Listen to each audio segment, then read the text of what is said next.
So the other person we have on our panel is Andrew Wilson. Andrew is with the St. Vincent and the Grenadines National Parks, Rivers and Beaches Authority. He's the director there.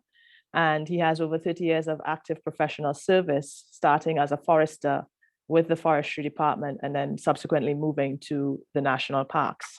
He is also the Secretary Treasurer of the St. Vincent and the Grenadines Conservation Fund, which he was involved in establishing. And in the course of his work, his recognition that effective management and conservation of natural resources, including biodiversity, that sustains our human existence requires access to financial resources, has resulted in an emerging deep interest in the area of sustainable financing. Welcome, Andrew. And we are going to base our discussions around the experiences of these two gentlemen, but also as participants of this session, please feel free to weigh in as we go through. You do have access to your microphone. I will try my best to see all the persons who are asking for the floor. If you do have questions, you're also welcome to use the chat to do that. But we will try to hopefully have a fruitful discussion that will provide us with some useful solutions at the end of the time. So I will turn over to Kai and asking for you to just give us an idea of some of the experience and lessons learned in your protected areas management work, and also how you might have gone about securing resources for protected areas management. Thank you very much, Madam Chair. Thank you also for your very nice introduction. Pleasure to be here, and a pleasant good afternoon to everybody. I have a few slides I would like to share, and let me see if that works. Yeah, that should go. This has to go into full.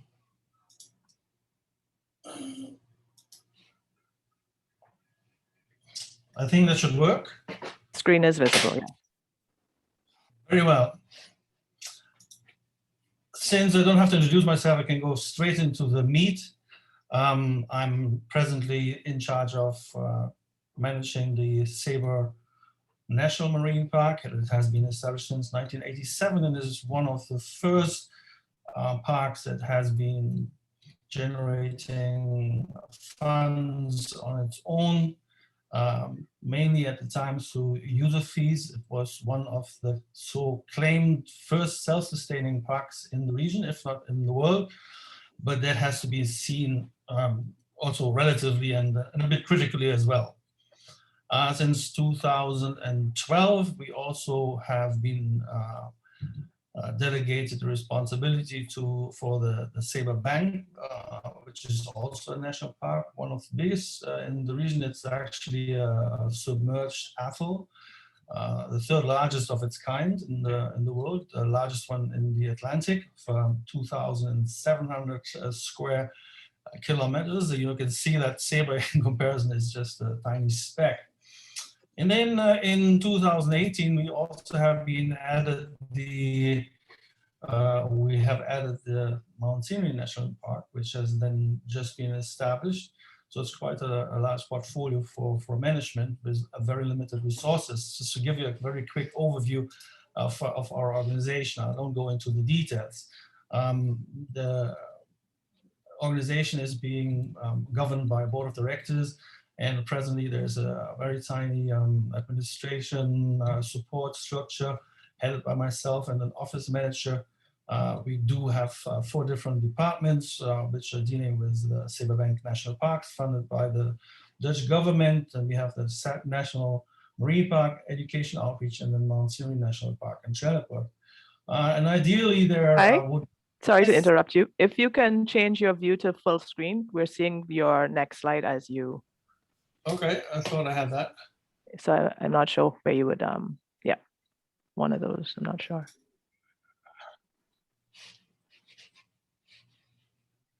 We see if that can... So it'll be more visible. Okay, now, is this better? Yes, thank you. Very cool. So yeah, ideally we would have a staff of at least 15, but that cannot be realized because of our limited income generation possibilities. We rely a lot on volunteers and subsidies. So the organization itself is guided by a strategic plan, present one from 2009 to 2023, with three main goals. One is to preserve biodiversity, the other one looking at terrestrial biodiversity, and goal number 3 would be the fishery sector, which is mainly pertaining to the Sabre Bank, but also, of course, we engage much in nature tourism. And that is, of course, supported by an extensive research and monitoring program. When we look back to 2009, the diversity of our income generation was very heavily reliant on the dive tourism, but it's 28%, and nature fees generated 8% of our income. But also we had a hyperbaric chamber, which was quite active. We unfortunately had a few incidents involving divers that exceeded their limits. So that made up quite a percentage as well. We do sell souvenirs as well. And there's also a bit of a yachting sector here, but the income is not that much as we were hoping for. So income generation was also a main concern, not just for us here on Sabre, but the Dutch Caribbean islands, the 6 islands in general. So the lack of sustainability was recognized very early. And then in 2005, the Dutch government and some involved individuals, which we hired to do an analysis of our situation, namely Barry Spergel and others funded by the WWF, decided that we should engage in the establishment of a trust fund, which happened in 2005. At the same time, we also did conceive an organization, a network of all the 6 islands called the Dutch Caribbean Nature Alliance, short DCNA. And the Minister of the Interior in the Netherlands did agree to providing us a subsidy of €1 million per year for 10 years, of which 750,000 went into this trust fund and 250 towards the Secretariat. And that is now being managed by 2 investment advisors. It's the Aber Group and the Rabo Bank, which is overseen by a supervisory committee, or trust fund committee. And they're very active, and it's not a sinking fund as in other examples, but they are increasing, although there was the financial crisis and other unforeseen circumstances which led to a downturn in income generation for some time. So since 2017, based on our annual financial statements and budget that we have to provide to the trust fund committee, a certain amount of this trust fund, based on the profit that has been generated, is being dispersed to the parks, to the 6 islands of the Dutch Caribbean, which makes up quite a substantial change in our income sources, as seen here on the example of 2019. So we have 48% nowadays being provided through grants, as well as earmark grants, which make up 10%. So as you can see, we're much less reliant on fees from the tourism sector, namely dive and nature fees. So Hyperbaric Chamber has been turned over to a separate entity, since it's not being seen as an organization or an institution, facility, which should be run by a marine protected area. Merchandise sales have also decreased quite substantially, since we see that running a boutique or a souvenir shop is something which in itself is a separate business. Also, yacht fees have decreased, since we had a few hurricanes which devastated our yacht areas here quite a bit, and we are in the process of reestablishing the anchorages. We also engaged quite a bit now in services. We involved in EIAs. We provide our expertise to other islands as well, which also make up quite a bit of income nowadays. So the financial performance of the Seva Conservation Foundation has changed quite a bit since 2009, as you can see, and we are on the increase. Of course, since 2017, you can see that the trust fund kicked in, and that made quite a difference. In 2013, we received a large donation, which explains the spike there. So in general, we are fairly optimistic for our future, although management has to be seen as something which is relative. If we say we are sustainable, we financially self-sustainable, that doesn't mean that we can finance all our expectations the island government has, or in relation to the targets we set forth by the National Environmental Policy, short NEP for us. And for that, we determined that there's still a gap of about $877,000, which we still have to find funding for, structural, hopefully, through the Dutch government, but that has to be seen. Some key lessons learned from our experience. It's important that you develop a strategic income portfolio. Don't put all your eggs in one basket. Let's say user fees. As more diverse your income streams are, as more resilient you are towards crises, it's good to have an independent fee collection system. When I first came to SEBA in 1995, what we copied in St. Lucia was that the fees which you collected were going directly to the park and not into the big black hole of the government. It's also important to realize that income generating activities can distract from your Monday, like a hyperbaric chamber or a souvenir boutique, and that also will limit your capacity to achieve your conservation goals. And of course, if you get most of your finances through tourism, that may appear biased towards other user groups. It's also essential that you invest into marketing and visibility that attracts large donors, and that's important. Pooling and sharing of resources and expertise is also very important. In our case, we have the DCNA now not just as the manager of the trust fund, but also a network where we share expertise, where we share resources, where we do the ranger exchanges, etc., which is extremely important. It's also good to develop an internal capacity in outreach and grant proposal writing, for example. So instead of having one of such persons at each of the parks, we have those at the DCNA Secretariat who work for all the islands. And then last but not least, it's important that you adapt to new trends and embrace new technologies. For example, a fee collection system, which is often now being done online. So with that, I'll hand over back to our chair. Thank you very much. Thank you very much, Kai, for that overview of the situation in the Dutch Caribbean. Very, very interesting.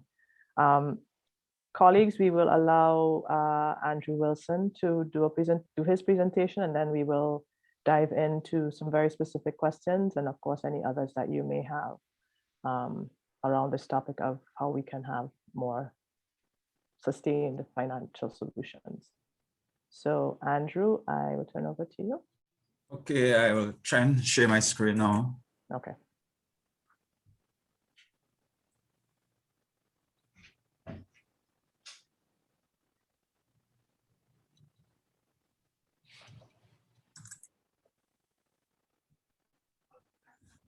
Great, hopefully it has been seen. Yeah, let's see, full screen. So go ahead. Great. Good afternoon again, and thanks very much for this opportunity to be a part of this panel this afternoon as we discuss protected areas management, and particularly the sharing of our experiences linked to the financing of parks and protected areas. And from the outset, when I refer to parks and protected areas, I want to also indicate that it goes beyond just those parks and protected areas that are legally designated but also other important areas that are important for the conservation and protection and management of our species, our biodiversity in general. So it's a kind of a wider umbrella beyond just the traditional legally protected areas, but also other areas that are important for the conservation of biodiversity and critical resources, where financing is also important to be generated to sustainably and effectively manage such areas.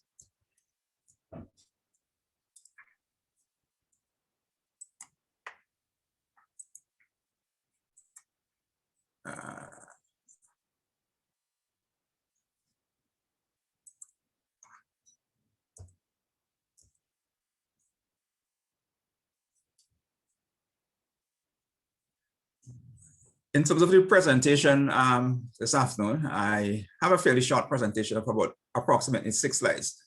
And initially, we'll look at some of the protected areas funding needs and to show how those needs could be aligned to various mechanisms and what we have used in St. Vincent and Grenadines thus far to be able to fund our protected areas. Some of the useful lessons that we have learned, I will look at some of those, and then go on to speak briefly on some of the financing pitfalls and challenges that we have actually experienced and encountered along the way, most specifically over the last 14 years since we have actually operationalized our parks and protected area system in St. Vincent and the Grenadines.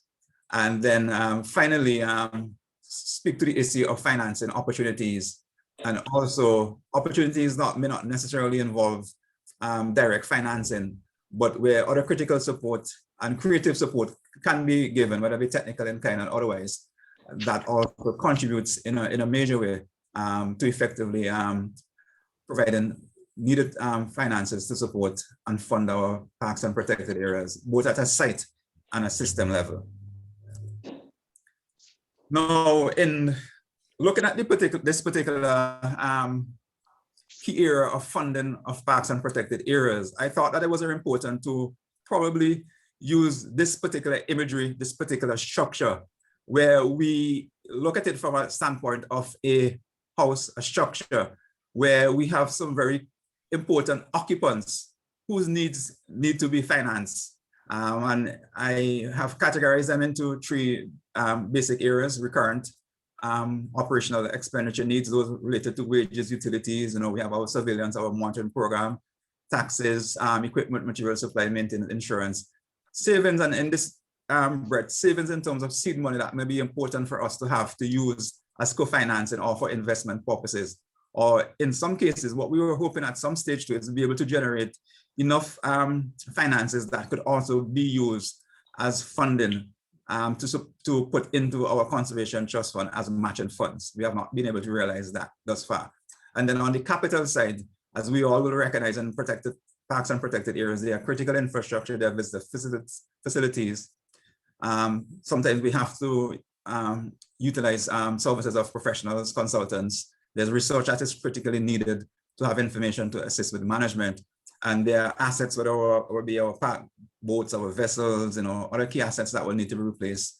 And we have also, over the last few years, been, embarking on a drive to actually expand our parks and our marine protected areas more so in line with the Caribbean Challenge. And those sort of protected area expansion needs require significant resources as well. And then I added in a third category, and this third category is really where we recognize more and more that there's a need for us to pay some attention and to resolve some finances to look at what I consider as the rainy days or contingencies. And these would be issues related to natural disasters, pandemic emergencies, where we need to have a readily available source of funding to be able to respond to these and to be able to address some of the concerns and the realities on ground that arises whenever we have these disasters, where timing and having access to funds is really, really always a critical factor. So we have these 3, major occupants within this house, and they all have needs. And in meeting these needs, funding and finances tend to be, inescapable. It's a critical essential. And thus far, what has actually happened is that when we established our Parks and Protected Areas system way back in 2007, we would have drafted a Parks and Protected Areas system plan that was approved by Cabinet in 2010. Within that Parks and Protected Areas system plan, there was provisions made for financial mechanism that will be used to fund the Parks and Protected Areas here in St. Vincent. We would have actually articulated around 9 financial mechanisms. Thus far, we have been able to use about 6 of those, and those are ones that I have highlighted in green as use mechanism, multilateral and bilateral funding. And this funding has really come from sources such as JEF, European Union, and to a great extent, they provided the initial finance and capital to allow us to actually establish and fund our Parks and Protected Area system, initial infrastructure system plan. And as time went on, more so during the period 2012 onwards, we were able to actually introduce user fees. And user fees has actually been very important and also complementary to us to fund Parks and Protected Areas. And I believe during the period 2012-2017, we have seen an increase of over 60% in the user fees that we have been able to generate. It's just that in the last year, we have had a significant fall off comparatively of over 91% when compared the first 5 months of 2021 to the first 5 months of 2020. Government contribution has been a very important bedrock and support to our Parks and Protected Area system to provide a very important steady stream of financing that has been really important, particularly to support our recurrent costs and expenditures really. And then when we had the system plan prepared in 2010, there was a visionary approach to financing where at that time, there was this concept being talked about of creating a conservation trust fund. And it was recognized in our system plan that we should be very supportive of this. So when the opportunity arose with the Caribbean Biodiversity Fund, the establishment of the endowment, we basically jumped on and provided a lot of support to see the establishment of the local conservation trust fund supported through the Caribbean Biodiversity Fund. And over the last 2 years, this has emerged as a very important supplementary source of funding to provide grants to fund various aspects of our Parks and Protected Areas programs. We have also sought to capitalize on donations, and Hyacinth spoke about the issue of being creative also as things got tighter, more so over the last year or two. We have sought to also embark on private-public sector NGO kind of a partnership and initiative, which has also provided a really important source of funding and also in-kind support to support our Parks and Protected Areas. And below in pink, which has not really surfaced so far, you could almost consider that it's still been somewhat underground, although AMAC has been 3 other fee systems: airport fees, cruise ship fees, and payment for environmental services. These have been a bit more challenging and difficult to actually realize. Obviously, you are tapping into existing sources of funding that have already been very much subscribed out for other uses. And in some cases, it could be seen as unattractive because it could increase taxes. So we have used multilateral, bilateral user fees, government contribution, and trust fund and donation. There are very 2 important useful lessons that I've actually highlighted as important pillars. The importance of ensuring that our mechanisms, whether it be individually or collectively, those mechanisms are timely in terms of being able to actually fund and respond to needs of our Parks and Protected Areas. They should be viable in that there should be support for the implementation of these mechanisms, and also they should be cost effective and efficient in being able to be administered and the collection of those funds. And obviously as well, they should be accessible. There should be funding that is not very onerous or complex in accessing. So this would be regarded as one of the major pillars that should be considered and should be taken on board when we are looking at the mechanism that are being used from the experiences that we have garnered thus far. And on the right, one of the other important pillars, and this was also mentioned by the previous speakers, having a diverse funding portfolio of mechanism, again, to cushion the impacts of of shocks, as we have seen in the last year or so, with the fallout from tourism, where our user fee has really, sunken, and has been severely impacted. Also, you have to also factor in that some fees may only be able to be used to fund certain type of expenditure. So you really have to have a basket, a portfolio of funding mechanism available to fund our parks and protected areas. And hopefully, if we have all these elements in place, a basket of funding mechanism, it will allow us to be able to fund our park and protected area sites, both at a site and a system level, and to be able to achieve that effectiveness in terms of our management of our parks and protected areas, which is really the ultimate goal that we strive to attain. With regards to our financing pitfall and challenges, I have itemized a few here. Our protected areas are often operate on reduced priority needs, in that we are often constrained to prioritize our financial needs. And these, even when we have prioritized financial needs, we still have to reduce those. So the funding that we have. Hold on a minute, Andrew. I think we have somebody competing. Can I ask all participants to please mute? I can't see who might be unmuted. Mulai? Mulai, can you please mute? Mulai, if you can hear me, please mute.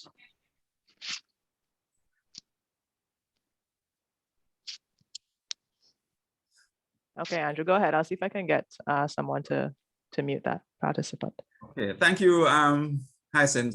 So moving on to the second point, in terms of limited human capacity to access to financing, very often our parks and protected area staff are so engaged in undertaking the existing workload in terms of executing work programs, that very often we don't have that kind of resource to devote to opportunities that may arise to access other funding, where, for example, you have to actually have that kind of a specialized in-house capacity to be able to prepare proposal. In some cases as well, where you may require to actually have access to professional services, you will also need financing to be able to engage those services to be able to prepare proposal in keeping with the requirements for those funded.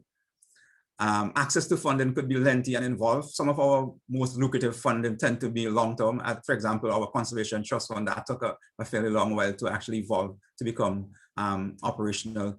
We have had good sources from sources such as Jeff, World Bank, and as you know, these projects and this funding, they may require over a 2-year gestation period before they become actually available for use.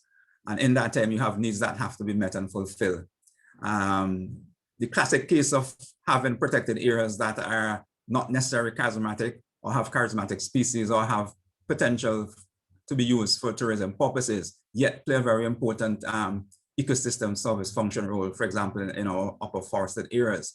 These still have to be protected and managed, and it's often sometimes difficult to attract resources for such type of areas. Available grant funding often awarded to those who obviously have a capacity to access funding, and sometimes this may miss critical areas of need.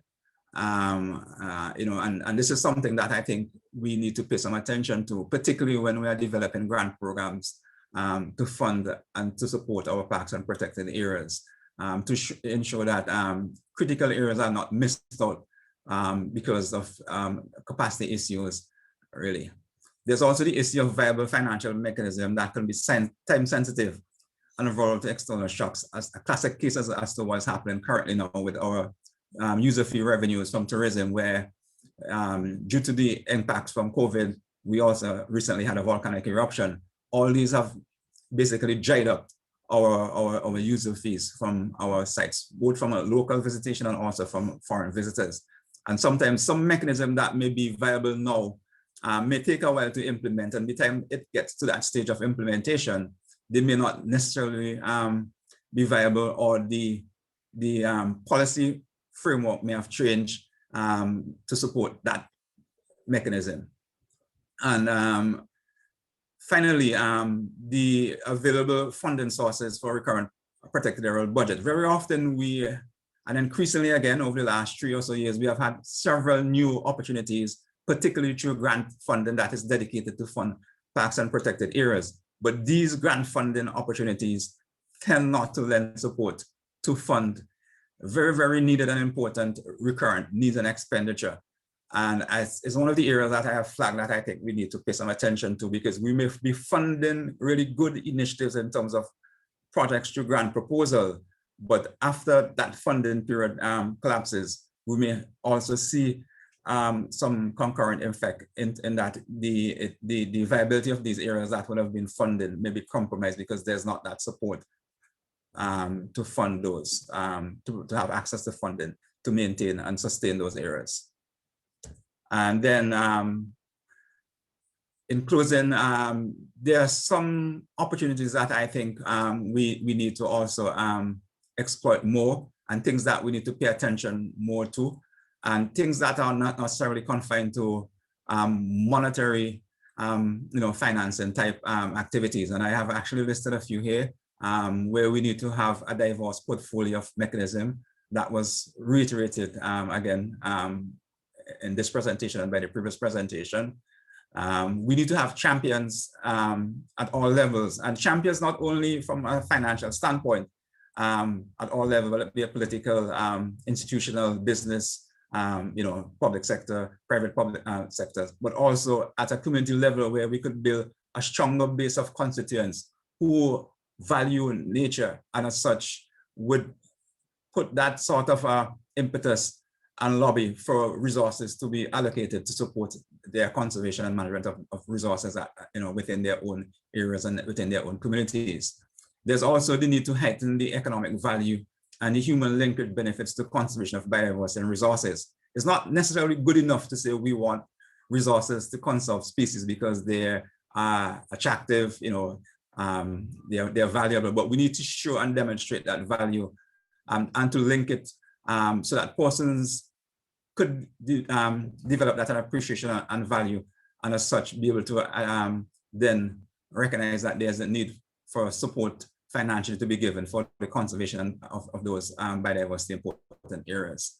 And our experience again over the last few years have also revealed that the emphasis on funding on the ground need to be probably given a bit more priority, and a very important good tool to be used would be the MET management effectiveness tracking tool as a good indicator of needs where funding should be aligned to.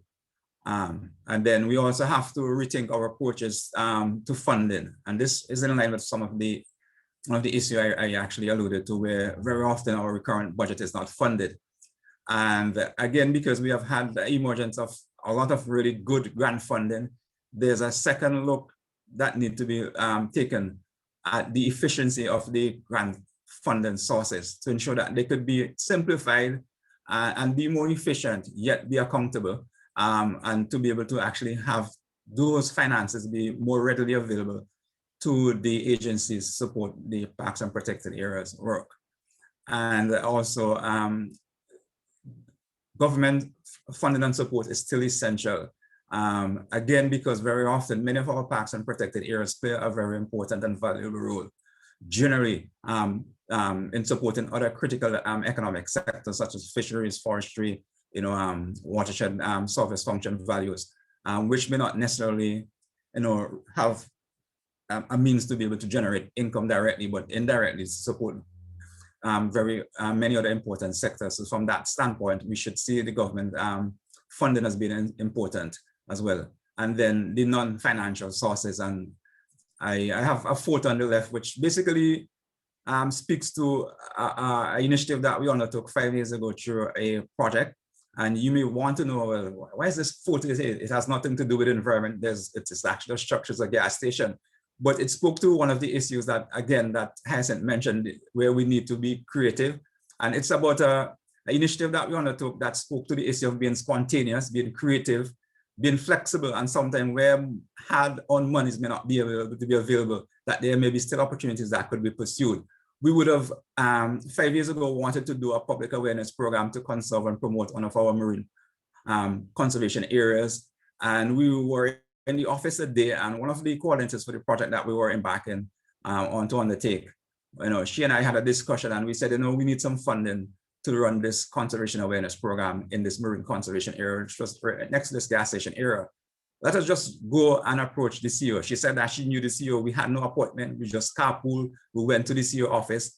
We explained what we wanted to do. We were seeking to generate some funding to undertake this really very important and valuable conservation awareness to reduce marine litter. And he said to us, well, I'm very interested in funding the program. The only thing is that our financial year has closed and our new one is next year. You probably will be able to get some funding next year, but the thing about it is that we wanted the monies now. We had a program to implement. And in discussion with him, he said, we could have something worked out. And he actually teamed up with us to work with one of the service stations that they are affiliated with. This is actually one of our major petroleum importers who teamed up with a local gas station on that particular given day, which was a Friday. The gas station offered 16 gas vouchers to their customers who came to fill up. All they had to do was to fill out a quiz. So we got our messaging across through the quiz about the importance of the marine conservation areas. The gas station basically offered 16 free gas vouchers without it, having any monies passed to us. And the attendants wore these jerseys on different shifts during the entire day. And again, it allows us to have that messaging sync home. But beyond that, what it basically did to it was that it created it allowed for a partnership to be created where we actually developed a really good relationship with that CEO and that company, and also the service station, where they were open to funding other initiatives to the extent that they allowed us to actually do a presentation at another service station that they were rebranding, where we just had to show up and we were able to actually get our message and our information across. And again, it shows that whole approach where we could be creative, spontaneous, and also where sometimes non-monetary contribution plays a very valuable role in financing for our parks and protected areas. So thank you, Andrew. take-home message is capacity and dedicated resources. Thank you. Thank you. Thank you, Andrew. We don't have much time, unfortunately. We took some time to get in, and we have to end in another 5 minutes. No, yeah, about 5 minutes or so. So we do have some questions in, and definitely thank you, Ankai, for giving your perspectives. I think we got some really good understanding of what's happening from the perspective of a government-based organization and an NGO-based organization. Let me see if I can pull a couple questions here to get a little of the responses answered. Andrew, when you were presenting, you had a little breakup happening. And so Anne Harding wanted to know, you had unused mechanisms in your house structure. What was the reason for holding back? What was the challenge in accessing those resources? Because you broke up a little bit when you were presenting there. So the unused mechanisms under your... Yeah, there are mainly 3 unused mechanisms: airport fees, cruise ship fees, and payment for rental services. These would have actually been, the idea here was to actually, as part of our exit departure fee, have a part of that be a portion and to be used for conservation related purposes. Similarly, the cruise ship head tax fee, again, the idea was to actually have a part of that. And as I said before, because they were tapping into already existing, existing sources of finances that already been allocated for other purposes, it was difficult and challenging.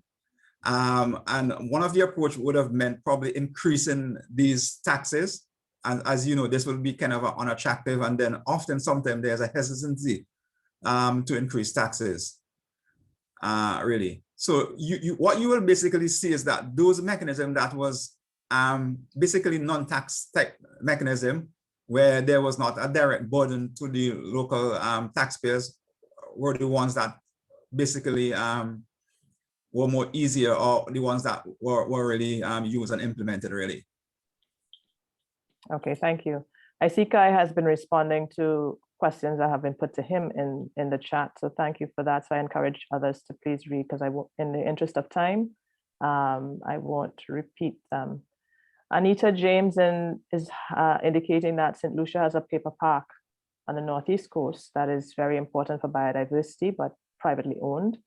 A site under threat that may need to be purchased to conserve the biodiversity. What suggestions do you have to finance the purchase of that land for protected areas? And I will open this up to Kai. Andrew, I don't know if you have any thoughts on it. Colleagues as well in the chat and in the group, if you have thoughts on this. I know private protected areas do provide, do add to the biodiversity conservation. And within the global framework of protected areas, there is a new category, I guess, so to speak, that we're looking at, other effective conservation measures, which recognizes or is aiming to recognize sites that are not officially designated as protected areas, but are still contributing to the conservation of biodiversity. So sites such as this one would fit into that category. So it may not necessarily need to be purchased, but it would need to be recognized by the government entities with responsibility for natural resource management in the country, that it is a site of importance. But I will open the floor to Andrew, Kai, or anyone else in the group that wants to respond.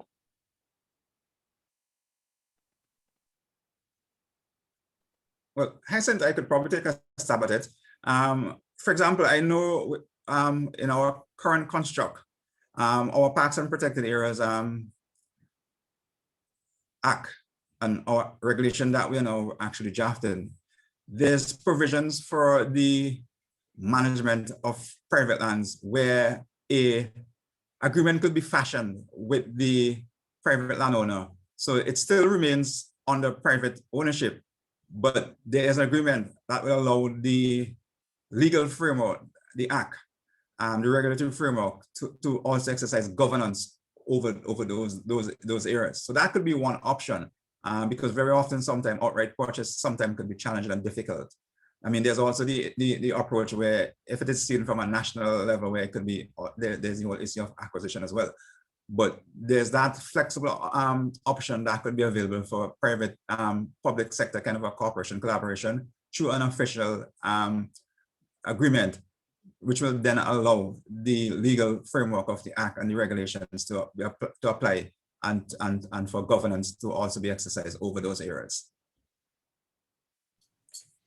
Yeah, if I may contribute, there's also an example on St. Martin with the Emilio Wilson estate, and how it happened there is that a lobby group developed there, and they were very vocal, and it did end up in government intervening and actually purchasing that estate for the benefit of conservation. Thank you. And I see Karen has her hand up.